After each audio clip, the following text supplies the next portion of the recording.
Hello everybody, my name is Mouki and you're on my main channel Mouki Duniya. Today I'm speaking English because I want to experiment a bit. I want to see how this video perform, but whether I'm speaking French, English or Hindi or Espanol, I really recommend you my latest obsession, Dhoom 2, a movie from 2006 that is actually on Netflix Canada.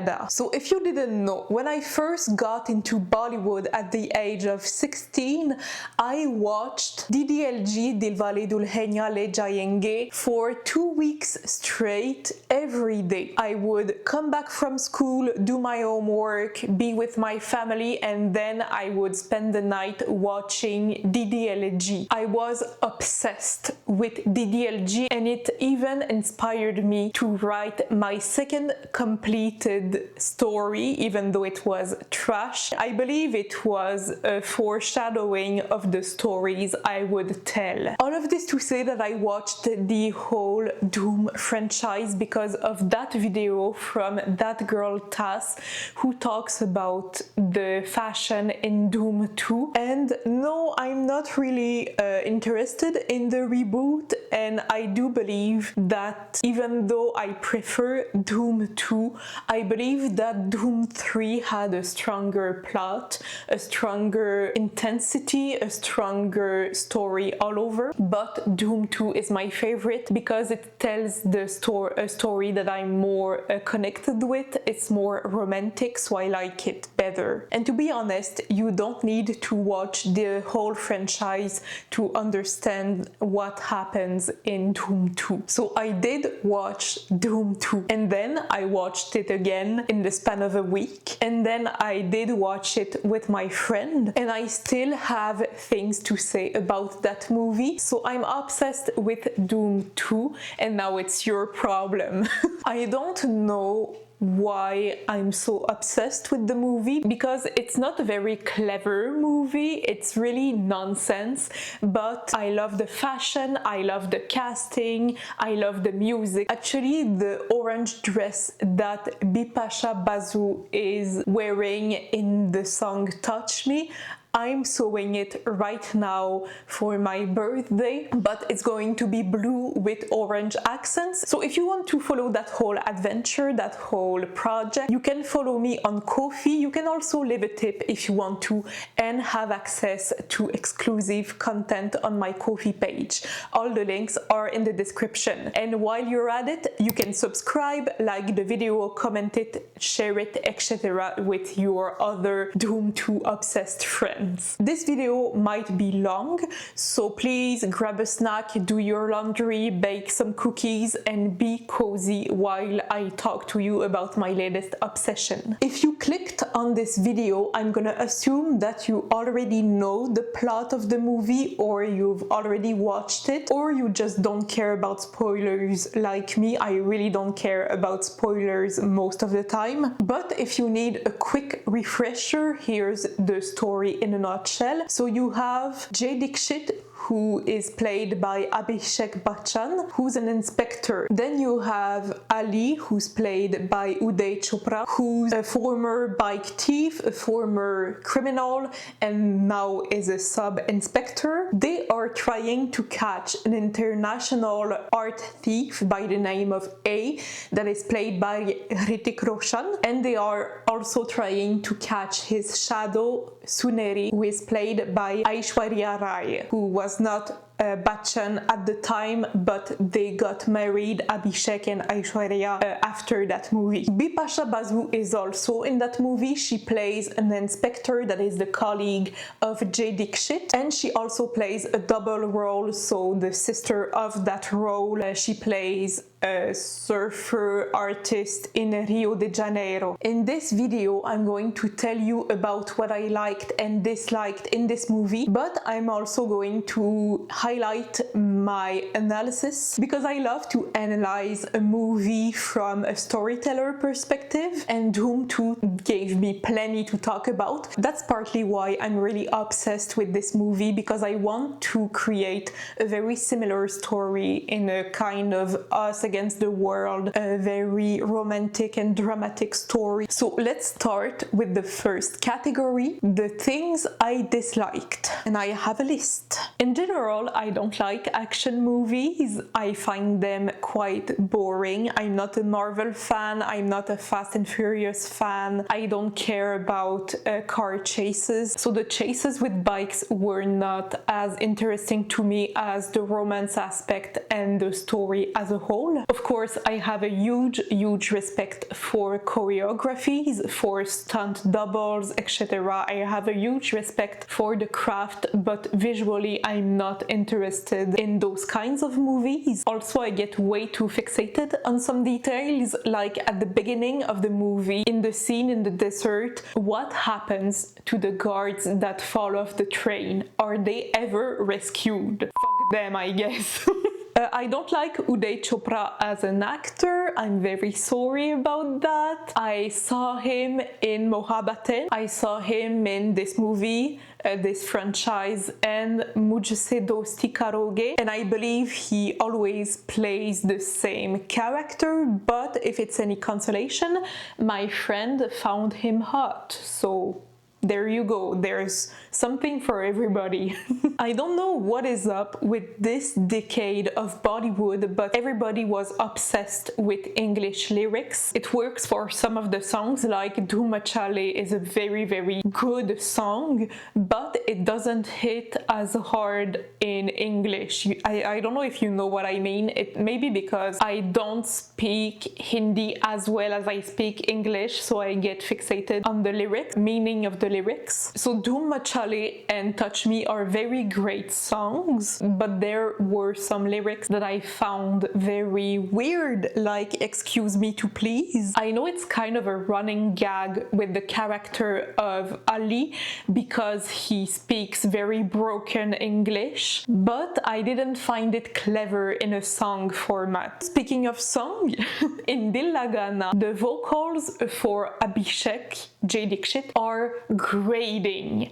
I don't know why. It sounds like the singer had a cold and they made him sing anyway. It's very not as enjoyable, so I don't like this song as much as the others. Next, I do agree that Aryan the Thief, Hrithik Roshan and Suneri should have had some time in prison because they did some people, innocent people, and who knows how many more people. But listen, I never said it was a perfect movie with perfect characters and a perfect plot. Like, it's just fun.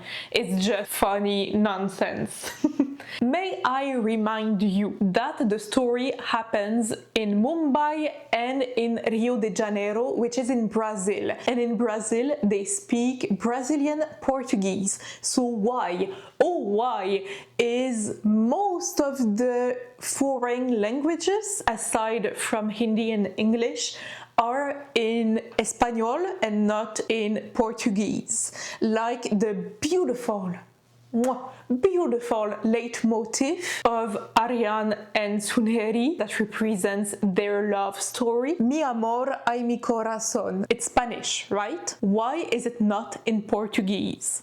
Actually, the only instances of Brazilian music that I could hear, because I'm not an expert in Brazilian music, I know a little bit, but the only instance I could hear were in the song Touch Me, where there are whistles. That is very typical of Brazilian samba. There are probably other representations of Brazilian Portuguese, but in general, I don't like this kind of misrepresentation. That's very current, that's very normalized in Bollywood. I'm not very angry about it, I'm not Portuguese, but I just don't like that kind of mishmash of cultures. And finally, I don't care for police movies.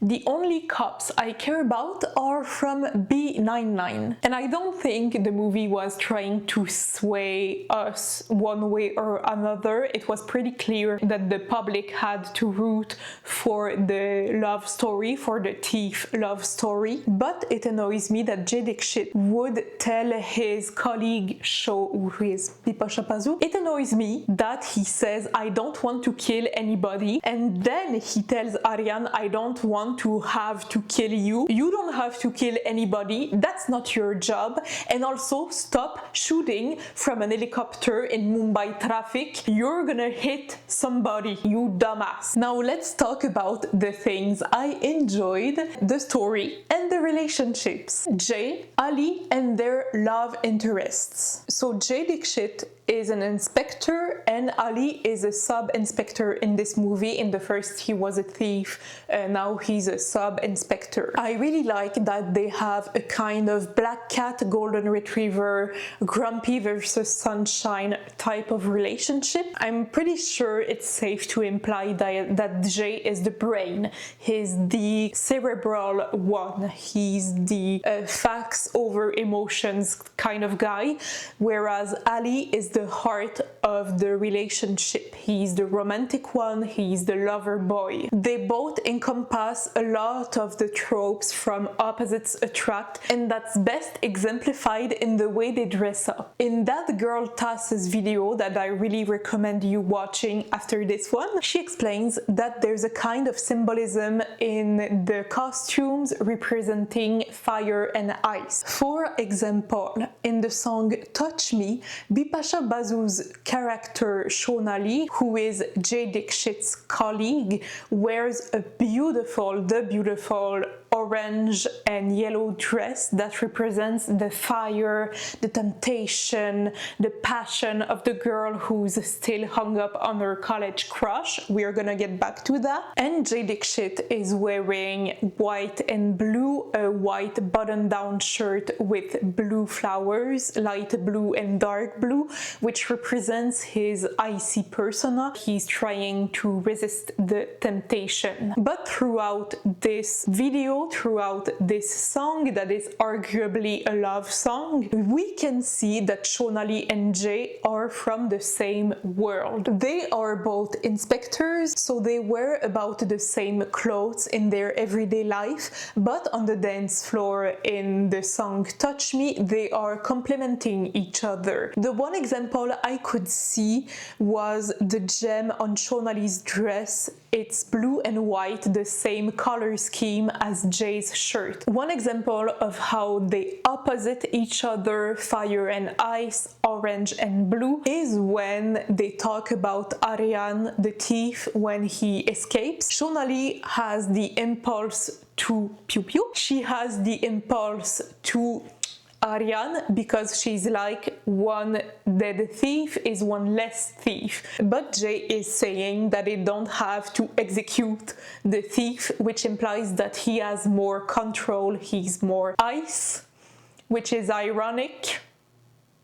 As I said earlier, Jay doesn't hold on to this core value because he's going to shoot from an helicopter in Mumbai traffic, but that's not my point right now. My point is Shonali and Jay are from the same world. And then there's Ali. Ali arrives in the song Touch Me in the college reunion in a dark blue suit. You could argue that the dark blue matches Jay's shirt with the darker flowers, but he really clashes with the other dancers that are in very bright outfits. He's in a very stark contrast with Shonali and Jay. From the get-go, we know that Ali is a lover boy, he's a romantic. He meets a woman and immediately, in a second, he sees their whole life together, he sees their wedding, their children, which again contrasts with Jay, who is in a committed relationship. Again, we're going to get to that later. And of course, Ali is trying to hit it off with Shonali, but she doesn't want anything to do with him. So the dark blue suit suit indicates that he's not from their world. He's not from Jay and Shonali's world. His outsider status is also exemplified by the way he dresses up and how he carries his pew-pew in his pants like a gangster or a very, very careless person, because he's very not from this world. He was a thief before, he was a criminal. He doesn't wear orange or blue, he's not fire or ice, because Ali's color is yellow. His bike is yellow, he wears yellow bandanas in his hair. In that case, he's more fire in the way sunshine is like fire. Then Ali and Jay go to Rio de Janeiro, where they meet Monali, who's Bipasha Bazu's second role and Shonali's sister in the movie, and her color is red. She wears lots of red and pink accessories. She has red streaks in her hair, and if you look at the color wheel, you can see that red and yellow are right besides one another. They are analogous colors, which means that in a color theory sense, Ali and Monali are practically the same person. As Ali said, Monali even has Ali in her name to exemplify how much they are like each other. They're very bubbly and lively, and they live their life in a very carefree manner. In the end, Monali's character was not as developed as the other. She was more of a background character. She was more of a houseplant, to be honest, but she's the first and only one to be in love with Ali without scheming. But in the end, as yellow and red, they're both different colors. Ali and Monali are both from different cultures, as it's exemplified by the way they communicate. They speak in a broken Hindi, English, Portuguese way, and in the end, even though he planned their future to a T, Ali still left Monali after like 6 months to go back to Mumbai just in time for Dhoom 3. So you could argue that Ali is not a lover boy, but more of a womanizer. He's in love with the idea of love, not with the person. So in the end, I would say that Ali is not as bad a romantic lead as Jay, because, and I'm going to hold your hand, look into my eyes, Jay is cheating on his wife, Sweetie. Sweetie is Jay's wife. She's heavily pregnant in the movie. At the beginning of the movie, she has a weird craving, and I do believe she's on bed rest because she can't do much. She doesn't cook, she's always seated. And in Dhoom 2, she's portrayed as, at worst, a nuisance, at best a second thought. She's barely there before Jay leaves for Brazil, and I think her last appearance on screen is right before the song Touch Me. I'm not sure about this, but I'm pretty sure she's really just another houseplant in the house in the film. So let's look at a few scenes that Jay has with his mistress, Shonali, and his wife, Sweetie. So right before Shonali's intro, we have a dialogue between Jay, Sweetie, and Ali, where Ali is like, every man cheats on their wife when they're pregnant, and Sweetie is like, well, you better not cheat on me, Jay, even though who would you cheat with? I would have better chances than you. And then Jay is like, hey, I'm a nice guy because I don't cheat on you, but if I wanted to, I would. Why do you say that to your partner? It's really played out like a threat, like, if you don't behave, I'm gonna cheat on you. What the heck? Then we have the reunion between Jay and Shonali. Have you ever noticed that Jay almost never smiles? Well, when he sees Shonali, he's all smiles and happy, and he reminisces about college fond memories, and he used to wear a sarong, and he used to dance, and Sweetie and Ali are like, who's that guy? He seems so much fun. But Shonali brings brings out the fun side of Jay Dixit. She's more fun, she's more spontaneous, she's more like fire. You know, that's really not a red flag at all. Shonali and Jay, to be fair, keep it professional, but he still calls her by the nickname Sho, which is nice, but it's a bit too close for comfort for colleagues, in my opinion. Then we have the scene where Shonali goes to dinner at Jay's house and they flirt right in front of Sweetie, and she tells him as a joke, "I'm still in love with you." And then she tells Sweetie, "Your husband is too sexy. How did you get him? You come into my house and you disrespect me like that? Why am I crying?" A small detail, he remembers that Shonali used to wear a parrot green dress. I, personally, don't remember much of my friends' clothing unless they're very special. A parrot green dress doesn't seem special, but why do you remember this kind of detail about an old friend? And finally, right before Touch Me that we're gonna talk about, Jay tells Shonali about the college reunion and Sweetie didn't know about that. Again, I don't know if she's bedridden, if she can't really walk or do activities while she's pregnant. Maybe it's a risk pregnancy, which is not looking great for us. But Jay invites Shonali, not his wife, and he invites Shonali right in front of his wife. And he says to Shonali, "You can borrow my wife's dress without asking Sweetie. Don't touch my stuff. Do not touch my stuff without my permission, especially if it's a dress that maybe I won't be able to fit in because I carried your child, and especially don't give it to your mistress, to your college friend. Do not do that to me, or I will burn the house down."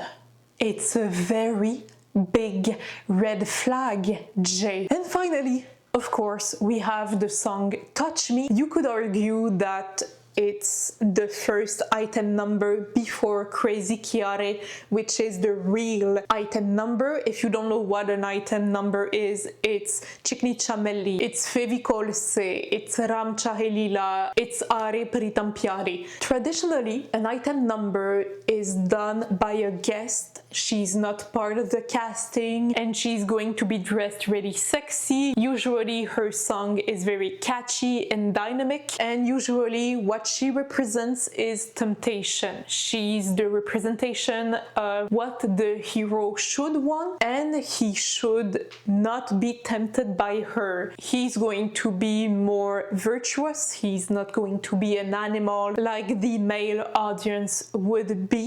And so traditionally it's done like that. Also, item numbers are made to sell because sex sells, sexiness sells, and it's how people go in theaters. It's usually to see the item number. Nowadays, the heroine or other characters can get the item numbers and can dress in sexy outfits. It's not just a guest appearance, although it can still happen. Like in Dhoom 2, we have Crazy Chiare that is danced by Aishwarya Rai. But in the case of Touch Me, Shonali, who's a secondary character, becomes the temptation, the fire, and she's trying to melt Jay's ice. If you listen to the lyrics as well, there are heavy hints that are several steps too far for me, personally. And finally, the last we see of Shonali It's after they tried to catch Aryan and I believe Sunari. It's when Ali comes into the hospital room and Shonali thinks that he's Jay behind the big bouquet of flowers, and then she learns that Jay is indeed in the hospital, but he's with his pregnant wife, because of course you forgot about Sweetie, Shonali. My theory to calm my mind, what I believe in the depth of my soul, is that Jay was in hot water with Sweetie because he went to Rio de Janeiro and then he spent about 6 months watching for Suneri and Aryan. So maybe she decided to divorce him and to take the child, and that's why we don't see her in Dhoom 3. That's my theory, that Sweetie has an happy ending far away from Jay Dixit and far away from Shonali. Let's take a break from the story before I pop a vessel, and let's talk about the soundtrack and the songs that I really enjoyed. As I said earlier, I'm not a big fan of Bollywood songs that are mainly in English, but I still enjoy Dhoom Machale. By the way, did you notice that Dhoom Machale, the intro is the same one as the song Chanke Mohalla in Action Replay, in which Aishwarya Rai played in 2010. I love these kind of details. Also, the choreography of this song is amazing. I once saw somebody writing that Hrithik Roshan danced in cursive, and since then I just can't unsee it. He's such an amazing dancer. Even though I've talked about Touch Me ad nauseam, I just want to say that I really enjoy the song. It's very catchy. It's gonna get stuck in my head way too easily. Then we have Crazy Chiare, which is my absolute favorite song of the movie. I love all of Aishwarya Rai's outfits.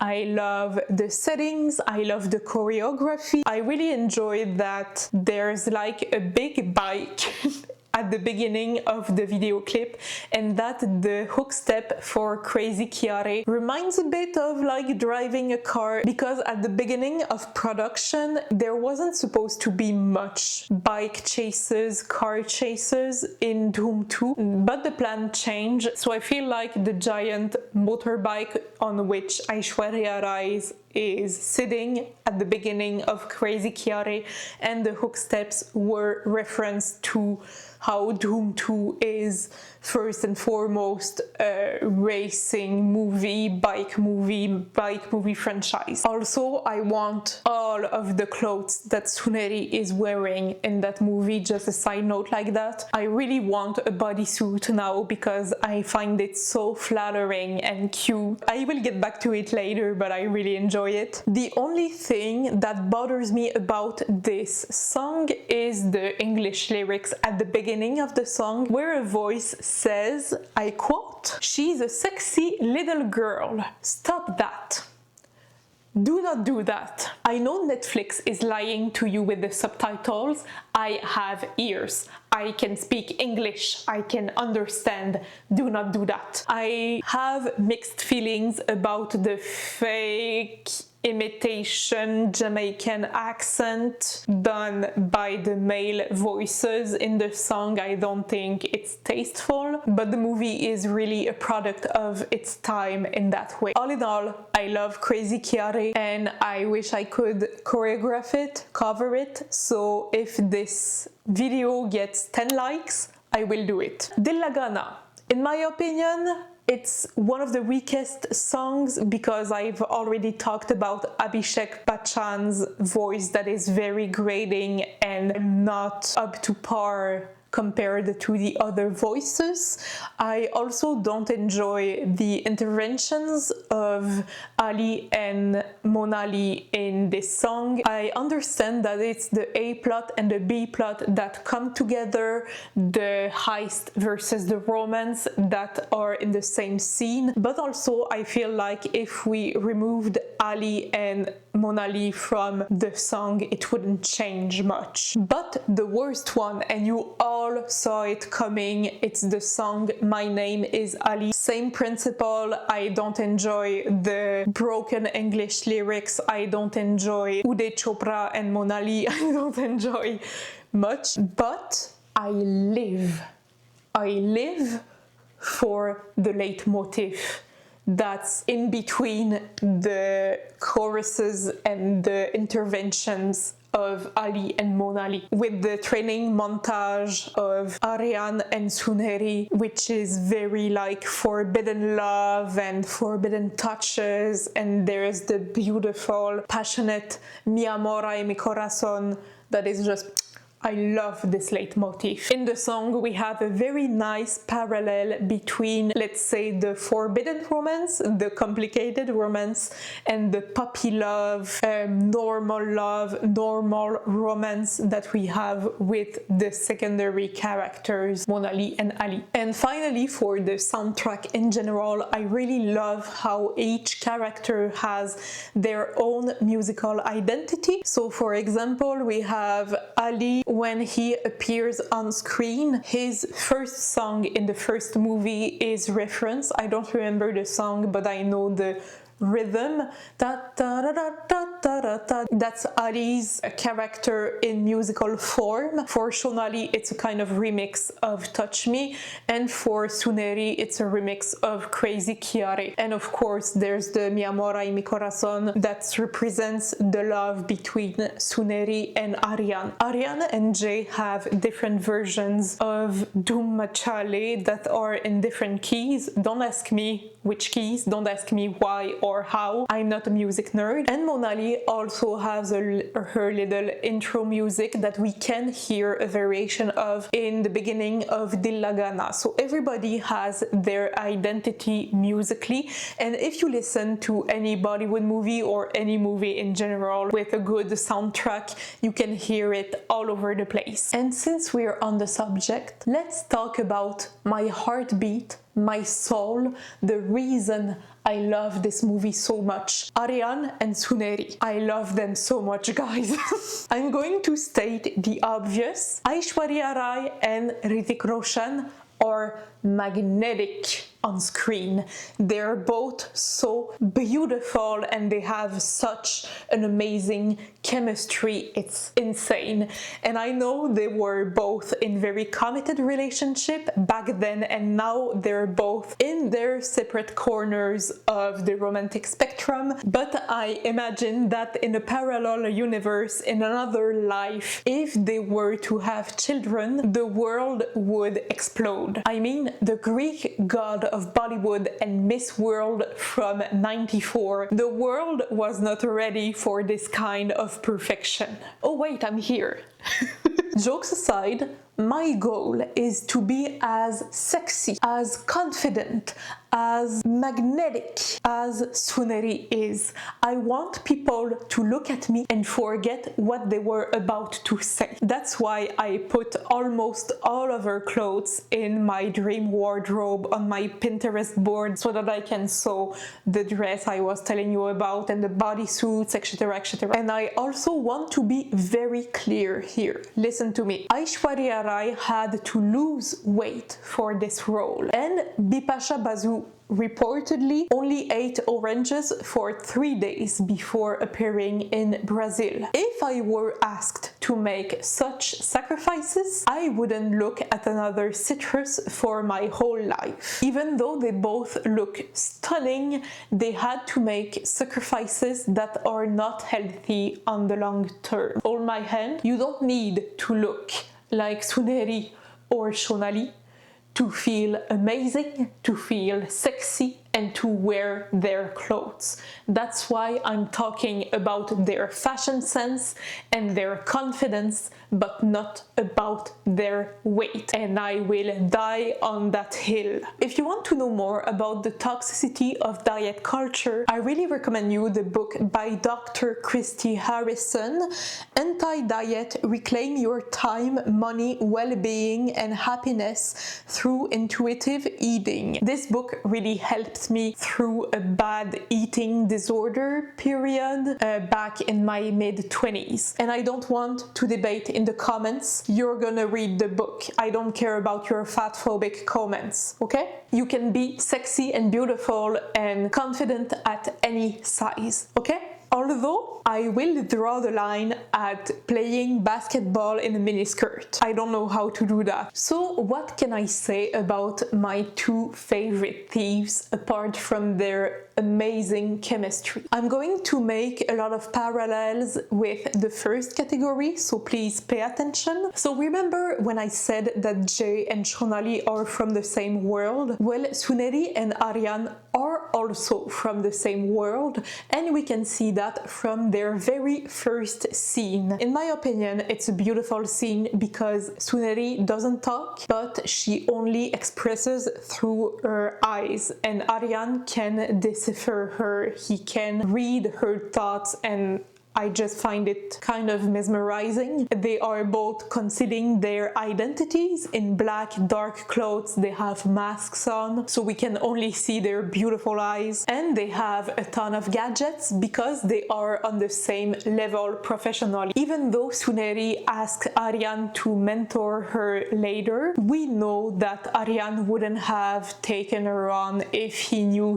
she was dead weight. He could see the potential in her. But when they're about to steal the sword, he's not condescending. He's not like teaching a child. He trusts her intelligence. He teaches with passion because he knows a lot about gadgets and security systems, etc. And we know, because we saw the movie, that Suneri was planted by Jay Dixit. And we know that Jay Dixit doesn't really see Suneri as an equal. He even tells her, like, please don't use your intelligence, you have so little of it, or something like that. Don't try to be intelligent, don't try to be the cop. I'm the cop here, you're just the double agent, you're just here to inform me, in a very condescending way. Jay is the brain of the operation. He's playing chess with Aryan, not her.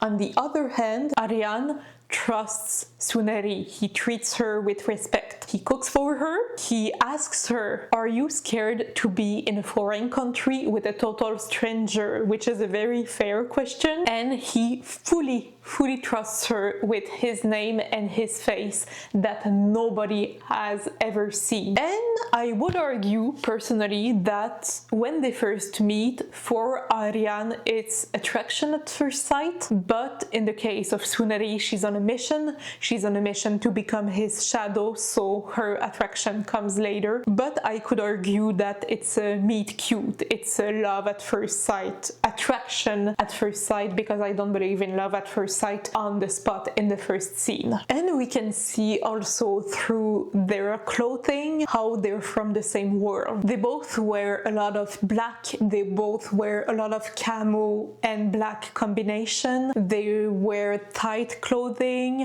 not counting in that the costumes they wear to blend in, that doesn't count in my head. I'm talking about what they wear for training. And I also noticed that Suneri is a very colorful person. She wears a lot of bright colors, as we can see in Crazy Chiari and later in her other clothing. And the more she trusts Aryan, the more she wears colors. I do find it a bit weird that she talks about her in the third person. In my opinion, it's either because Suneri is not her real name, or it's a code name that she gave herself. But in a way, I do believe that she talks about herself in a way to protect herself from falling in love with Aryan, which doesn't work out in the end. And it's also part of her character, it's part of her confidence, her personality. In Crazy Chiari, we see her in a ton of flattering outfits. I really like the black corset with the tight pants and the black boots. We have the black bodysuit with the white skirt that I love. It's so beautiful and original and interesting in shape. Her most colorful outfit is the pink shirt with the fedora and the jean miniskirt and the boots with the fur. In my opinion, that's where we see the real Suneri, the real colorful, joyful, dancing barefoot and really enjoying herself. That's the real Suneri we see, and that's when she sees Aryan. She doesn't know it's him. Real face for the first time, as it's just so beautiful to see like her true identity shining through. By the way, just a side note, a beautiful man in a button-down black shirt. It's my own weakness. Any man who wears black is like 1000% more attractive in my opinion. So I'm really happy with this wardrobe choice. After the pink t-shirt and the jean miniskirt, we see the beautiful backless top in gold, Suneri gold. That's not very hard to figure out. So in the first part of the song, we had a more femme fatale look. We had a more serious face, and by the end of the song she's really enjoying herself, so it's another facet of her personality in my opinion. Crazy Chiari really is Suneri, the golden girl, and all of her facets, but of course it is still an item number which is very sexy and bold, with bold dance moves and beautiful outfits. It's a very male gaze approach, we're not gonna lie about it, but it is a nice song. I personally have a very soft spot for the scene right after, the basketball scene, the rain scene, again the Mi Amor y Mi Corazon that's playing.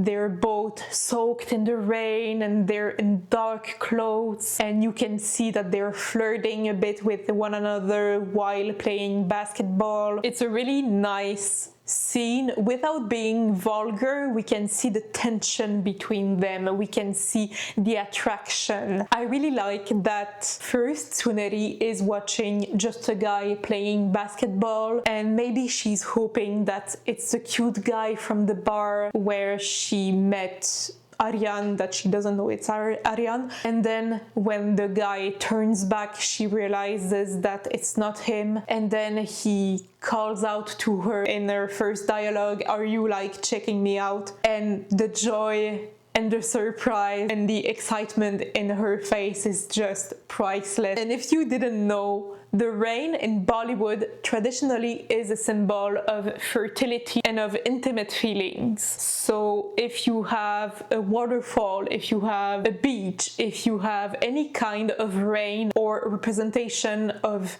water in very old Bollywood movies, it's all about fertility, it's all about romance and what comes with romance and love. So the rain just accentuates this kind of really sensual and heart-melting attraction that they both have. Let's fast forward a bit to the Brazil connection. He cooks for her, he gives her the Puccini dress that I like.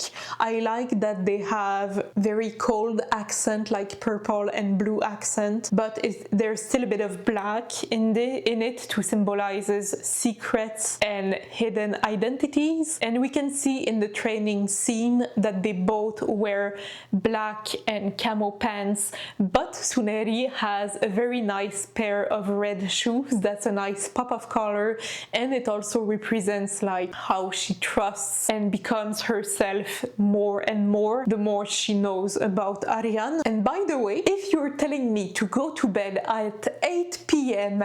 to wake up at 6 in the freaking morning, you better be the man of my dreams, and you better be in danger, because I'm not a morning person. I love that movie so much. Again, to come back to that whole training scene where Suneri recognizes that Aryan is in fact the guy she noticed in the bar, noticed while she was dancing. There's this kind of joy and excitement again. I really like their expressions and how they have a wonderful chemistry. Again, he puts trust in her, like, you have my life, you can only take my life, I can only me take yours, now we're partners in crime, literally. How do I write this kind of story without the crime aspect? I don't know yet. But otherwise we can see that they both wear very simple clothes, very light colored clothes. There is not much to say about their everyday life, what they learn from each other and how they work together. But then we get to the treason part. She wears like a nice red dress or bodysuit. So she's again the fire, the treacherous fire, and Aryan is in blue and white makeup, the ice. His heart is frozen over once again, and he has the tear drawn on his face. It's a bit on the nose, but it's a nice touch. And then in Dillagana we have the very famous blue one-piece swimsuit that I'm in love with, the nice little jewel. It's a very nice touch, it's just lovely. And I learned that Aishwarya Rai did wear another bikini tank top beneath the swimsuit to be a bit more modest, and she has a white skirt on. So again, it's the symbol of ice versus Hrithik Roshan with his salmon vest that shouldn't be here. Like, it doesn't cover anything, it's just for the show. He could have taken it off and we wouldn't be the wiser. I don't think it's a nice shade on him personally, but anyway, when they dance together in Dillagana, it's just wonderful choreographies. So again, we have this fire and ice contrast between them two. They're again opposites of the spectrum of fire and ice. Instead of being from the same world, the opposites attract, but they're also in conflict.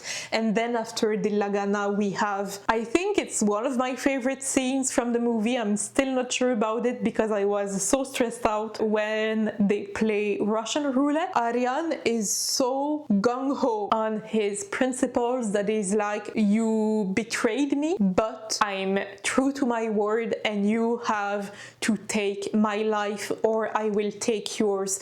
Those are the rules, which is infinitely better than Jay and Sweetie, because Jay cheated on Sweetie. Aryan is so loyal to his principle and to his partnership with Suneri that he doesn't even think about like, we should separate, I should disappear and maybe like make her disappear. He's like, no, we're gonna solve this, we're gonna play Russian roulette, it's gonna solve our problems. And it's so intense, like when she says I love you and then she's scared of dying, but then she's like, I hate you so much. Oh, this movie is just intense and I love it. It matches my intensity. And I was so relieved when they kissed. And I know it was heavily criticized. I know the kiss was heavily criticized and they wanted it censored, but please let us have the kiss. You don't give us anything for the rest of the movie, let us have the kiss. We're almost at the end of the video, but I want to be honest, I want to talk about when Suneri shot Aryan because I was so mad. I was so mad the first time I watched the movie because I'm a hopeless romantic and I wanted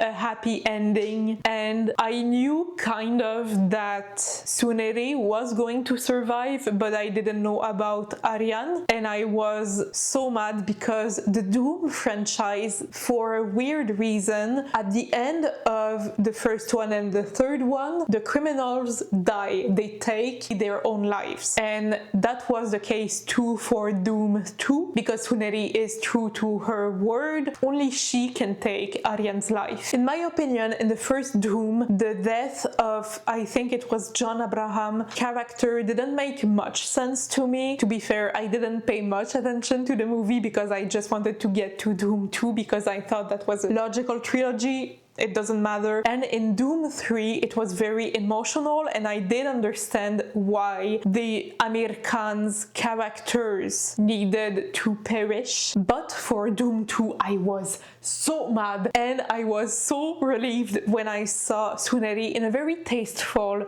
white uniform. I do believe it's a dress again, and Aryan in a very bright green shirt. I was so relieved, I was so happy. I believe they completely ditched the black and they're just wearing bright colors according to their personalities, according to their new lives. The green is like a new commencement for them. The white and the green both represent freshness and pureness and spring and new beginnings, so it's very apropos for them, and they can wear all the colors they like because they are free. Yay, happy ending. I still do believe that they should have gone to prison, maybe not for their whole life, but because they dropped a grenade on innocent people. If they didn't have, maybe they could have gotten scot-free, especially since Aryan gave everything to Jay because he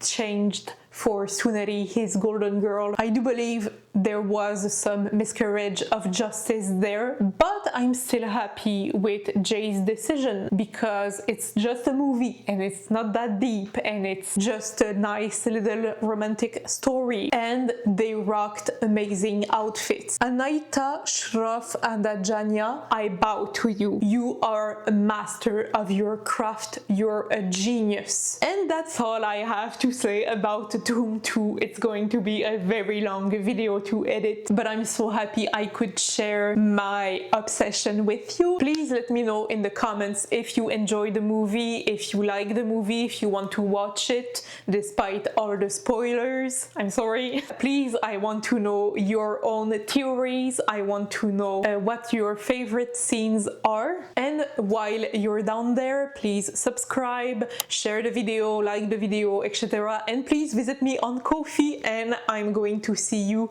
very soon for another video, maybe another obsession. So on that note, my name is Mouki and see you soon. Bye bye. Analysis, analyze. How do you say that word? Analysis, pronunciation, analyze, what?